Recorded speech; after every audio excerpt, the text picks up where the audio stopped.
Etiefo yakoye se nansen ade a obi ni beye bia no ebe trende ade a obeye bia Ghana for betwe omo ano esine so abahye na enye easy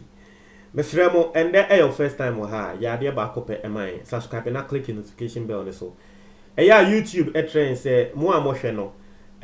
over 50% of mo amohwe na ya mo subscribe yesrɛ mo subscribe no menti ase say ye post video abeba behwe ba obehwe a wo mpese obe subscribe na so de bia ye post abeba behwe no mesrɛ mo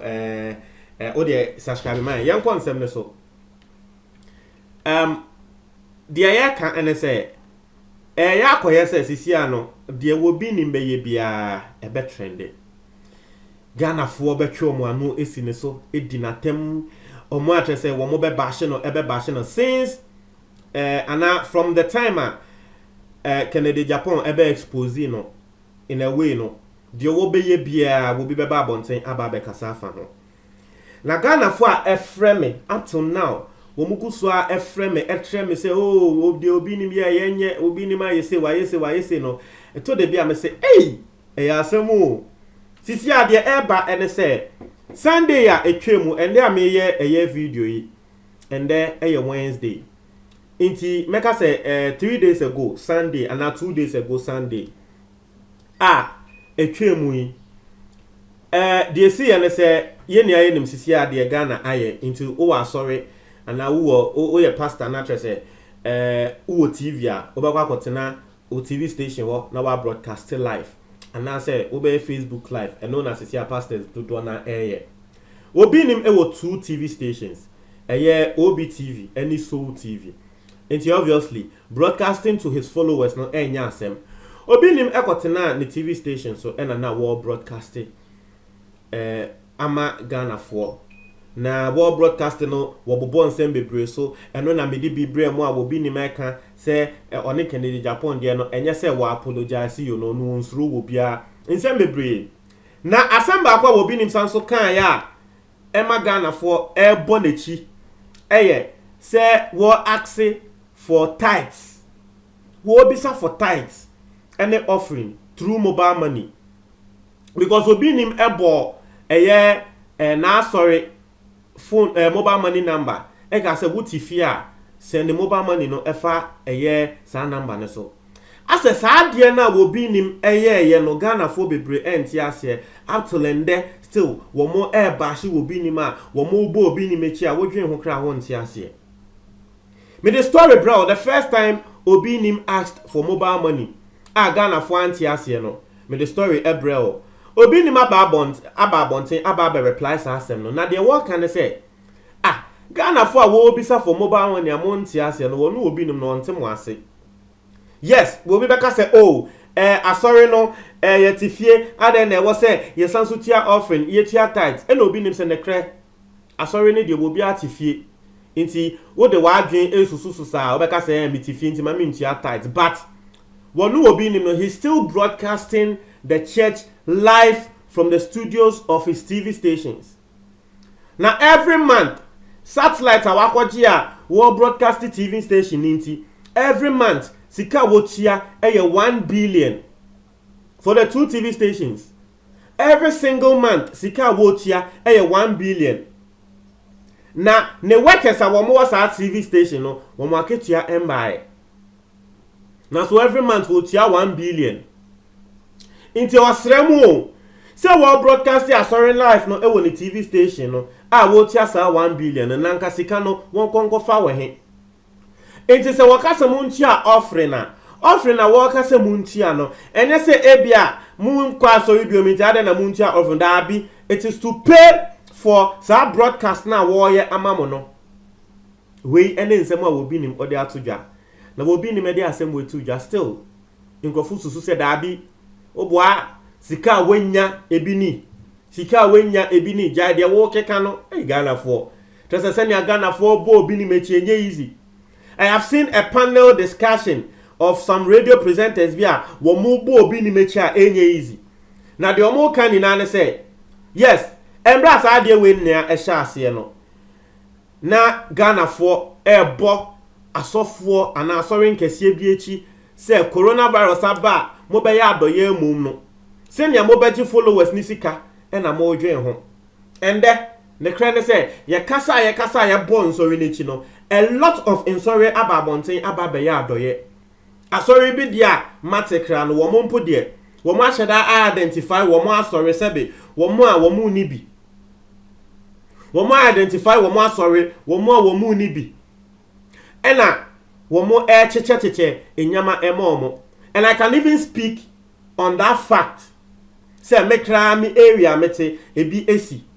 asori bi wo me area em say Pentecost na wo mo so saa wo mo a wo mo ba asori be church workers bi na say bin pray dia sakakra ni omunsemu a de bia no eye pa no mo kodi ansa wo munya ska no saa church workers no asori na sheda identify wo mo Pentecost na e wo me area no wo mo identify san crofo no ama emo ene oil ene sardine ene akoko nama wo mu susu say mo de for this lockdown period no de nua ne di nothing na ofie because eno na wo dwen ho de sebe wunya na wo de onsa ekwa no a eno ano no nipa bebre eno a na wo mo ehwe until for that fact no I can even state metumi de mensa abome so aka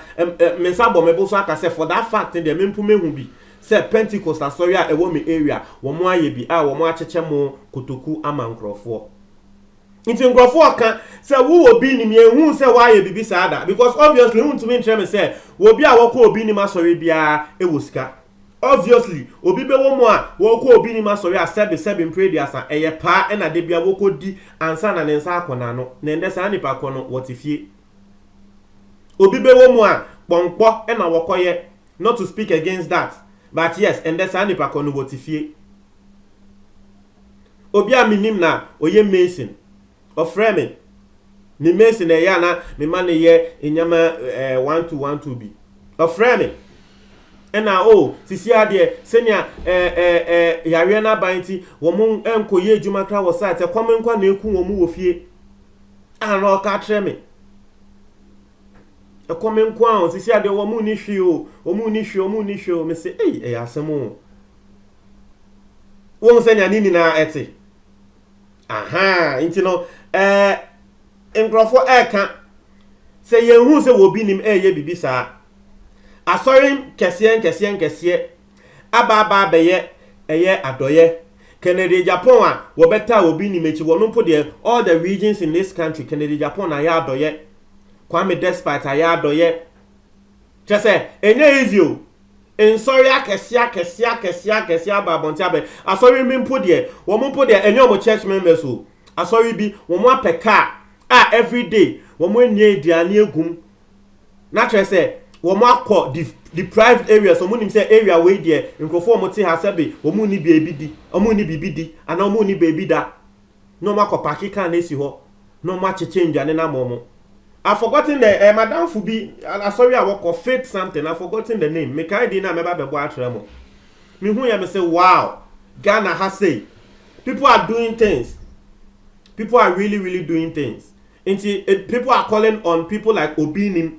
because omoni asofo a wo mo etena cars akesie mu at least if for nothing at talk na Reverend Obofo so de wakọ akoye e Tema General Hospital no edu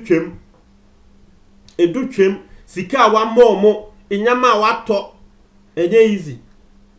Into people are saying that Obi ni mi obi a one also he flouted his cars and his buildings. Bibi say Abba, you shouldn't even be thinking of the mumu. Ya doye ema nkrofo. That's what people are saying. But me so question na me maybe say it is a Obi ni ma ya doye a obesi den hu. So the fact that he has not brought it to social media no and also to say wonye adoye na. That's the question I'll also ask. And it's a genuine question. Obi beka say senya wo bi nim wo pese de bia wo gini di no na at least wo no oya adoya obviously wo de beba TV so ne kre senya wo bi nim ti senya wo no akasa wo ni TV stations wo ya adoya there is no way wo bi nim beka say one fan ba TV so but what if wa ye na one fan ba TV so that's the question I'm asking. Not to say ye ebo na chi nia no ye ebo na chi wrongly.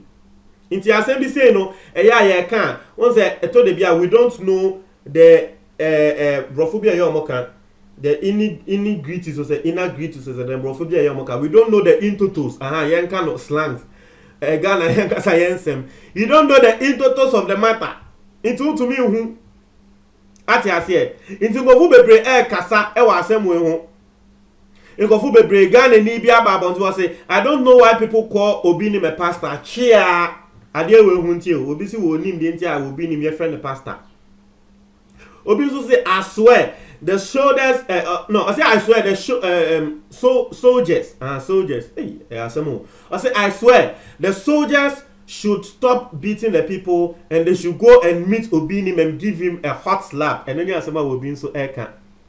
Obi so say so he need that money for his own donation for Ghana development and also ni asema Obi eka Obi say he don't want to pay his workers from his own pocket because it's not like he is poor. Corona is here. Where is the deliverance? The healing they have been claiming. And also near Asema will be eka. Hey, me say it's our coronavirus here.